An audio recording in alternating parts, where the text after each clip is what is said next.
Tanzanya'daki evimize hoş geldiniz. Mombo jumbo. Türkiye. Yüzünü tıktın ya.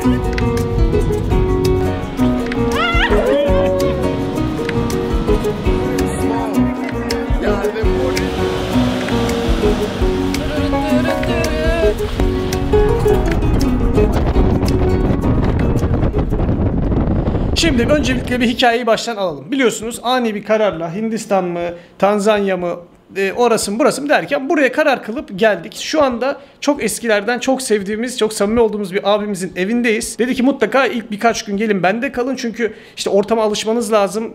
Ne bileyim işte virüsler, hastalıklar, ondan sonra gibi durumları önce hani evde rahat bir ortamda ben yanınızdayken karşılayın. Onlara bir alışın, bir şey yaşayacaksanız 3-5 gün gelin birlikte yaşayalım burada. Ondan sonra kendi yolunuza gidin dedi. Şu anda o günleri yaşıyoruz ve onun evindeyiz. Evet, şimdi bundan sonra otellerde ve hostellerde kalacağımız için aslında Tanzanya'da görüp görebileceğimiz belki de ilk ve son ev. O yüzden ihtimalle. böyle bir Tanzanya evini size tanıtalım istedik. Nerede yaşıyoruz bir görelim, başlayalım. O zaman başlayalım. Hemen odamızı göstererek başlayalım. Tamam. İnşallah toplamışsınız. Şöyle bir odaya yerleştik gelip. Tadam! Çok güzel bir odamız var. Dolaplar o biçim, pervane şu biçim derken güzel. Geceleri sıcak. Evet, geceleri, gündüzleri her zaman sıcak. Bu arada Evet. burada kış yok. Bilenler bilir, bilmeyenler bizimle birlikte öğrenir. Buranın peki bu kıyafetlerin hali nedir efendim yerlerde? Bu kıyafetler doldurduğumuz için her şeyi itiş tıkış çantalarımızdan böyle bir boşalttık ne var ne yok ne almışız yanımıza diye yine fark ettim ki gereksiz milyon tane şey almışım. Olsun. Ben de en önemli şey şortlarımı almamışım. Tek bir şortla geldim. Buraya bir tane pantolon var siyah. O pantolonu da keseceğim. Şort yapacağım. İnanılmaz. Böyle bir odada Yatağımız bu kalıyoruz. şekilde. Yatak böyle 1.20'ye 1.90. Bir tık küçük bizim karavan yatağı gibi ama biz sığıyoruz alışkın olduğumuz için çok rahatız. Şimdi burada böyle tuşlar var evin içinde. Şuradan başlayalım. Gel suyu göstereyim önce. Burada su var. Şu anda şehir şebekesinden gelişiyle şu şekilde geliyor. Olur da öyle gelirse böyle geliyormuş. Düşük basınçla geldiği için buradaki evlere yani genelde böyle işte durumu olan Afrika'nın fakir değil de hani varlıklı kesiminin evlerinde şu tarz sistemler varmış. Şehir hattından su gelirmiş. Burada bir depoya biriktirilirmiş. Evin kenarında neresindeyse depoya biriktirilirmiş. Daha sonra depodan bir motor yardımıyla tesisata basılırmış. Bu basma tuşuyla oluyormuş. Bak ses geliyor hidrofora. Dışarıda depo da gözüküyor baksana. Siyah olan. O depodaki suyu eve basmak için kullanılıyormuş bu. Bu şimdi baktığınızda musluklarınızdan kımıl sular geliyor gördüğünüz gibi. Hop kımıllı.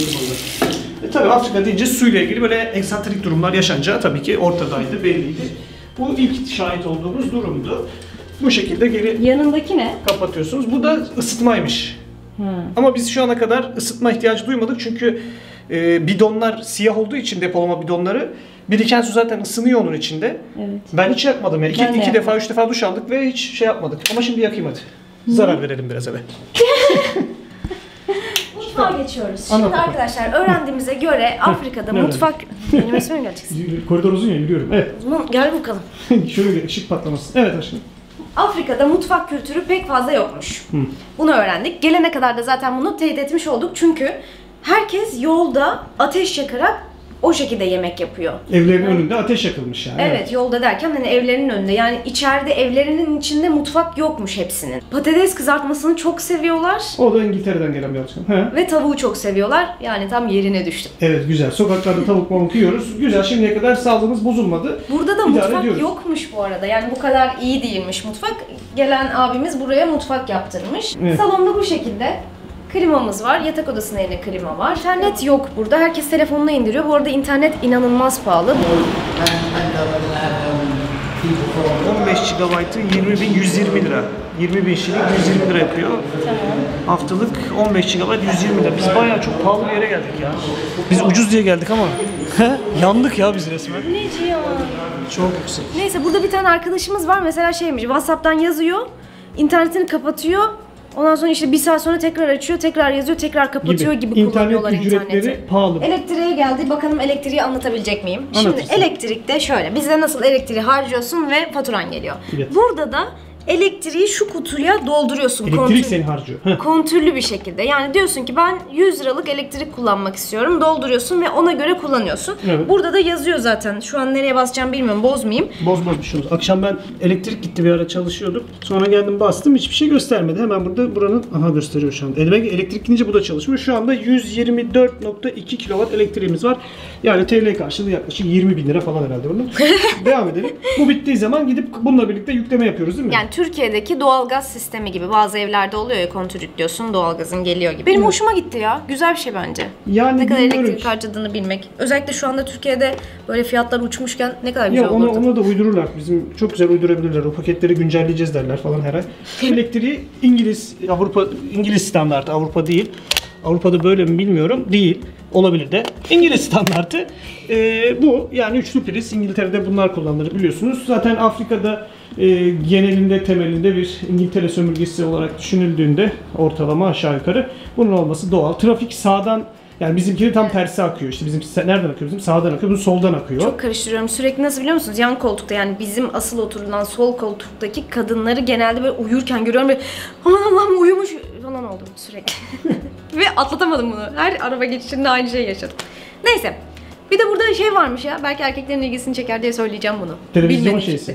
Televizyonda bir kanalda Türk futbolunu mu veriyorlar? Evet. 2-3 tane haftada maç veriyormuş bir kanal. Bedava. Bedava. Ev böyle sıcak işte. olacak Nasıl? ama. Güzel mi? Aşkım sıcak olacak yani. Ev çok güzel. 10 numara ev. Ama 3500 kaç dolardı burası? 350 dolar mı kirası? 150 dolar kirası buranın. Normal Türkiye'de olsa bu ev 30 bin lira olur. Dur abi. bakayım Türkiye'de olsa kaç para olur? Ya bizim boklu ev 2000 liraydık ya, öyle düşün. Çıkalım. Bizim eve boklu dersen Milo. Bakın mesela etrafta böyle elektrikli tellerle falan çevrili. Burada hafif böyle işte orta seviyenin üstünde evlerde hepsinde bu durum var. Gel. Allah. Devir. Ya sen ne biçim bir kurt köpeğisin? Dallarda yetişmiyor. Ne ilginç. Ne bu? Bilmiyorum ki. Patlıcan mı? Kabak mı? Karpuz. Bak yukarısı yapraklar incir. Evet. Dallar muz. Gövde palmiye. Kucağına incir palmiyesi diktim. Bir çıkanlık bir dakika çekim yapacağız. Bir dakika. Ayza. Evet, çok Allah. Ya benim Dur bir dakika. What is name of this tree? Papaya mı bu? Papaya ha. Biz bunu ektik ya köye. Nasıl oluyor? Ektik ama çıkmadı. Bizimki böyle çıkarsa var ya, köyde bir mihenk taşı gibi durur ya orada. Canım çorapları. Benim çoraplar orada sağ olsunlar. Ayakkabı yine kokuttu, lanet olsun. Bir de ayakkabı giymiyorum. Ama burada ayak alışmış açık takılmaya. Ayakkabıyı gördü mü oradan şey veriyor. İsyanlara giriyor. Yapacak bir şey yok. Bak buradan da güzel. Bu ne? Çok orijinal bir şey değil bu galiba. Yok bizde de var. Kendileri bayağı keskin. O dikenini görmedim. Geçelim. Depo burada, su deposu. Çanağımız kırmızı. Burada da var su deposu. Burada hidrofor. Sallıyorum ha. Yo doğru. Oy karıncalar. İşte gelen suyu bununla eve basıyor herhalde. Depo burada siyah olduğu için tabii kendi içinde hemen ısıtıyor. Kertenkelelere bak. Evimiz bu şekilde etrafında gezdikten sonra şimdi sokaklarına çıkalım istiyoruz. Bu arada biz şehir merkezine 33 kilometre uzaklıktayız. Yani böyle biraz daha köy gibi düşünün burayı. Evet. Çok daha sakin bir yer ama ulaşım tabii ki biraz daha zor. Burada bu arada ulaşım birkaç çeşit minibüsler var. Dodo bir şeyler tuk-tuklar Kullanacağız, falan. hepsini kullanacağız. Uber yükledik. Uber'le bulacağız zaten nereden nereye, Evet. nasıl gidilir diye. Çıkalım gezelim o zaman, bakalım ne Hadi var ne yok çıkalım. sokaklarda. Sen de gel lan bizimle. Hadi çıkalım. Gel lan bizimle. Hadi atla, zıpla. Tipini yedi. Gel bana zıpla, gel. Allah. Deviriyor.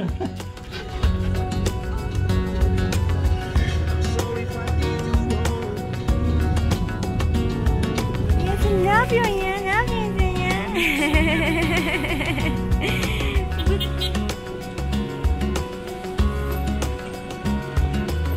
An itibariyle düştük sokaklara. Evet, sokaklara düşmüşken size hazır burada Tanzanya ile ilgili biraz bilgiler verelim istedik. Ne izliyorsunuz, ne görüyorsunuz, biz ne görüyoruz, bununla ilgili bir altyapımız olsun diye. Şimdi Sen burası, solak mısın? ben solak değilim. Ama sol ayakla çok güzel gollerim var.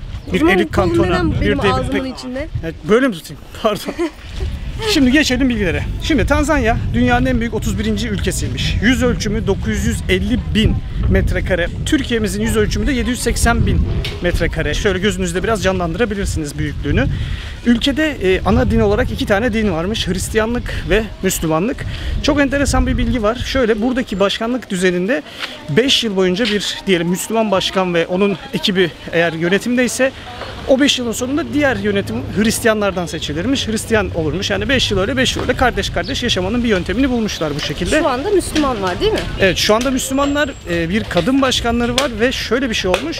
Normalde Hristiyan başkan varken yönetimde koronadan vefat etmiş kendisi. Koronadan vefat etmiş. Koronadan vefat ediyor. Bir de koronayı kabullenmiyor. Ondan Evet. sonra vefat ediyor. Evet. Çok acı ya. Evet, Tanzanya koronayı kabul etmeyen bir ülke. Bu Hristiyan başkan erken vefat ettiği için 2 yıl görev süresi kalmasına rağmen Müslümanlardan bir başkan seçmişler ve 2 yıl fazladan böyle bir Müslüman gelip yönetimi devralmış. Şimdi bundan sonraki 5 yılda da yine 5 yıl Müslüman bir yönetim devam edecekmiş. Aynı kadın mı devam edecek başkan olarak onu bilmiyorum. Değişikmiş ya. Evet, sistem değişik. 60 milyon nüfusa sahip olan bu ülke ama Afrika'nın doğusunda yer alıyor. Doğunun yıldızı, parlayan yıldızı diyebilir misin burası için? Delir. Diyebiliriz. Yani düşünün, burası yıldızsa diğer gezegenleri, şeyleri siz düşünün. Ortam güzel, insanlar güzel, rahat yaşıyor sonuçta. Biz henüz çok alışamadık ama alışıyoruz. Bizim için çok apayrı bir çünkü kültür, apayrı olaylar. Ondan dolayı bu. Dediğimiz evet, ama gibi Afrika'nın da yani refah seviyesi en yüksek ülkelerinden biri burası. Evet. O yüzden de aslında burayı tercih ettik. Çünkü hem böyle biraz turistik olsun hem de Afrika'nın o kültürünü de tanımak istedik. Kesinlikle. Yani direkt Kenya'ya da gidebilirdik belki ama orada çok yapılacak galiba bir şey yok yani gibi. illaki Orada yapılacak sadece kültür şey. turu belki olabilirdi. Hani giriş olarak direkt Kenya'dan başlasaydık Evet. belki devamını getiremezdik. Gerçi şimdi buraya geldiğimizde Türk lirasının buradaki değersizliğini gördüğümüzde yine devam edemeyeceğiz gibi gözüküyor. Evet. O yüzden bulunduğumuz yerin tadını çıkarmaya çalışıyoruz. Para birimi şilin bu arada. Yani TL'ye karşılığı biz 6 ile çarpıyoruz. Evet. Yani bir şilin 1000 şilin 6 lira gibi düşünün. evet, bir şilin 6 lira. Aman gitti. Başkenti Darüsselam gibi görünse de aslında değil. Dodoma başkenti. Biz- Dodoma. Nasıl? Dodoma. Şöyle düşünün. Türkiye'de nasıl herkes başkenti İstanbul sanıyor. Burada da Darüsselam sanıyor ama değil aslında. Dodoma. Mambo. Mambo Jumbo, ne haber kız ya? What's up? Senin kaşların olmuş ya. Boyadın mı sen? Çak. Hoppa. Ülkenin kuzeyi daha böyle yeşillik, göller, dağlar, hatta Afrika'nın en yüksek dağı olan Kilimanjaro Dağı'nın bulunduğu bölgesi oluyor. Kilimanjaro. Ülkenin doğusunda ise deniz, güneş, kum olayları daha çok gerçekleşiyor. Plajları altın sarısı, inanılmaz güzel plajları var. Sarı demişken çok küçük bir şey araya sokmak istiyorum. Ne? Bayrağıyla ilgili. Bayrağında 4 renk bulunuyor. Sarı, siyah, yeşil ve mavi. Yeşil buranın böyle bir tropikal o işte verimli topraklarını simgeliyor. Mavi Hint okyanusunu, siyah buranın insanlarını, sarı ise yeraltı zenginliklerini. Altın, bu arada altın burada çok ucuzmuş. Bir gün bir yerlerde soralım fiyatlarını. Bir küpe alırız artık. Çıkarabiliyor muyuz acaba mesela böyle bir, ne bileyim, gerçi ne kadar alabilirsin? Her neyse. Küp küp alacakmış. Ülkenin kuzeyini söyledik. Ülkenin güneyini söyleyelim. Güneyi ve batısı ile ilgili çok bir bilgimiz yok. Değil mi? Yok. Ülkenin resmi dili, daha doğrusu Afrika'nın resmi dili değil mi? Swahili. Afrika diline Swahili deniyor. 4 Şimdi ülkesi. 4 ülkesi. Say bakayım kaç kelime biliyorsun? Asante, 1, teşekkür ederim.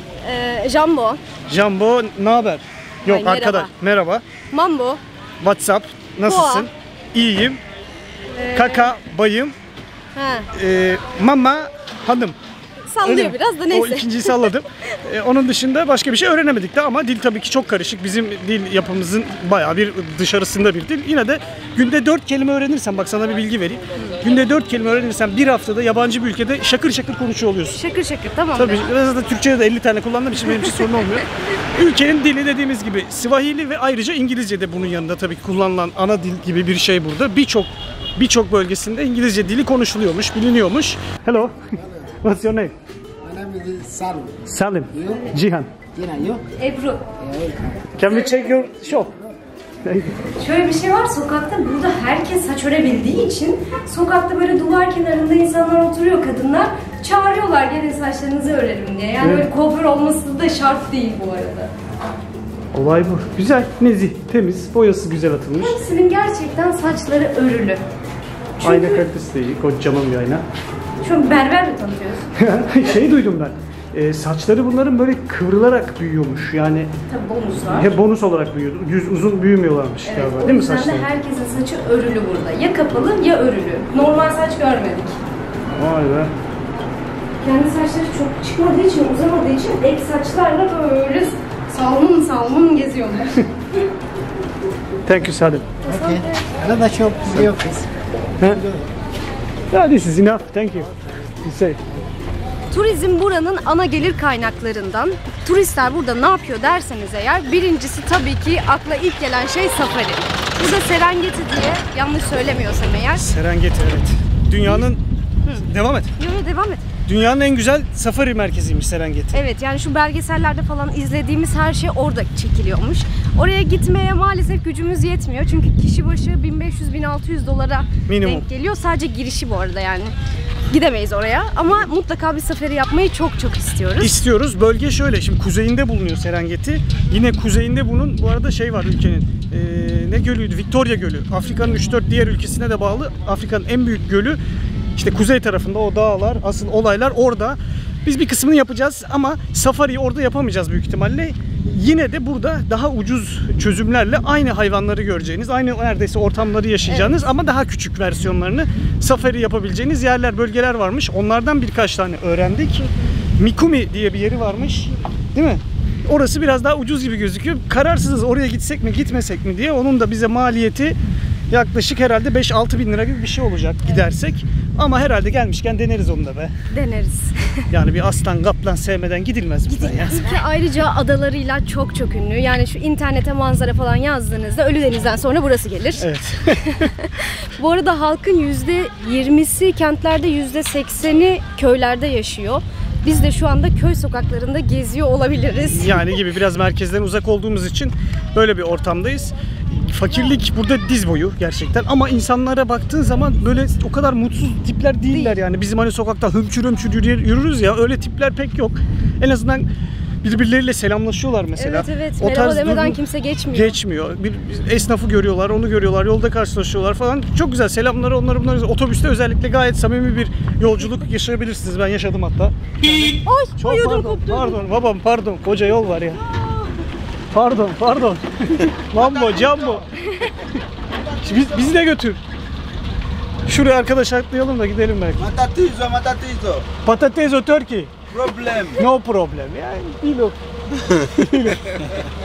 Hakuna Matata. Ya, Allah. Türkiye. Turkey. Yeah. Turkey. Yes. Really? Yes.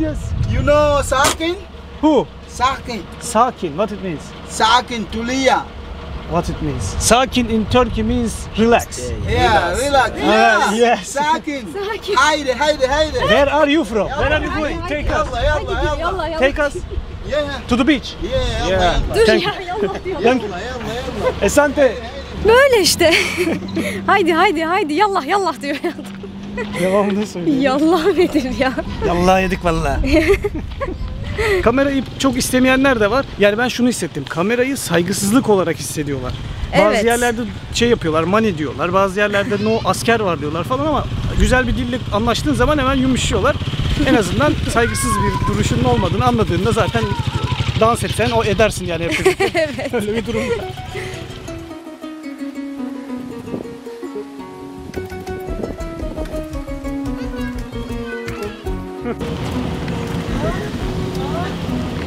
Buradan geçmek yok. Yerim sizi ya. Son olarak buranın yemekleriyle ilgili biraz bilgi verelim size. Şimdi biz şu ana kadar çok fazla bir durum çözemedik yemekle ilgili. Tavuk ve patates dışında bir şeyde beslenemedik. Bir de tropikal meyveleri var tabii ki. Ya enerji bakımından enerjimiz tamam okey ama hani böyle o doygunluk hissini sadece tavukla. Daha yaşayamadık Yani çok. güzel restoranlar var ama çok pahalı. Mesela bir tabak makarnası 100 liraya falan geliyor. Evet, genelde sokakta bu arada dönüyor o yemek işleri de. Biz de zaten öyle yaparız diye düşündük. Hijyen konusunda bir tık daha güzelleri de var. Üstü bol sinekli olanlar da var ama yenir yani bence. Güzel, tatları Ya, da tabii güzel ki. gördüğümüz. Güzel restoran. Ya, paran varsa burada çok güzel kral gibi yersin. Deniz ürünleri, onları bunları. Ama paran yoksa sokaktan bizim gibi takılacaksan da güzel böyle sokak pazarları kuruluyor. Oradan her şeyi satıyor adam. Yine balık da satılıyor. Balık yemem. Yani zaten biraz pahalı. İşte Türk dönerleri falan bulduk. Yine bizim tavuk döner yedik. Cipsli mepsli. Yenilebiliyor. Yani durum o kadar kötü değil yemek konusunda. Hiç şüphelenecek, kaygıya düşecek bir şey yok. Lezzetli de bence. Evet güzel. Çok güzel hatta. Hatta tavuk döneri bence Türkiye'kinden daha güzel. Hele meyveleri of ya. Meyveyle Güzel. yaşayabilirim burada. O kadar güzel ki. Orada tek eksik bence meyveler soğuk servis edilmiyor. Yani ve biraz gevremiş dediğimiz olaya dönüşmüş oluyor. Onu Ya bir ne alıp gevrecek? soğutabilirsen Adam var ya. buradan koparıp getiriyor yani Tabii sana. o tabii ayrı bir orijinalitti. Ama öyle. Böyle yemekleri de böyle işte.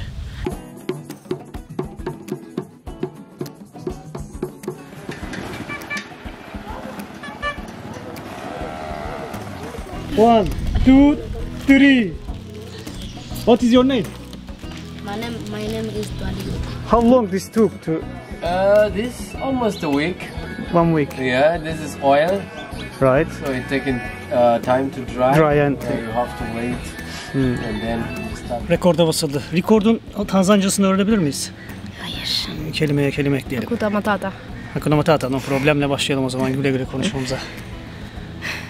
Ben mi gireyim? Evet. Bu haftalık videomuzun sonuna geldik. Şu anda bir daha gelmeyeceğimiz büyük ihtimal bir ülkedeyiz ve diğer taraftan da sizlerle buradaki olayları birleştirmeye çalışıyoruz. Tatil yapmaya çalışıyoruz.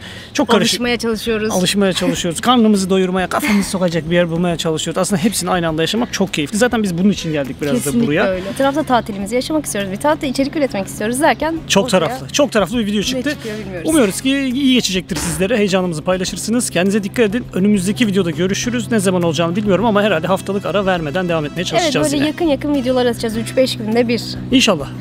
Bir süre daha merkezde olacağız bu arada. Ondan sonra turistik yerlere doğru ilerleriz diye düşünüyoruz. Şöyle biraz sokaklara akalım diyoruz. Bugünkü gibi ama daha detaylı, daha sokak içlerine görüşmek üzere. Adalardan görüşmek üzere. Bay bay. Adalarda değiliz haftaya. Haftaya adalardan. Hangi ada? Değiliz adada. Heybeli'de değiliz değil mi? Ben hala Önce şu alışamadım. şeylere gireceğiz, pazarlara. Ha, pazarlara gidelim. Pazarlara gideceğiz, marketlere gideceğiz, yapacağız bir şeyler. Çok sıcak. Evet, Patrick arkadaşımıza yolcuların dikkatine dedirtmeye çalışıyoruz. Çok nazlanıyor ama. Yolcuların dikkatine. Try, do it. It means Yolcuların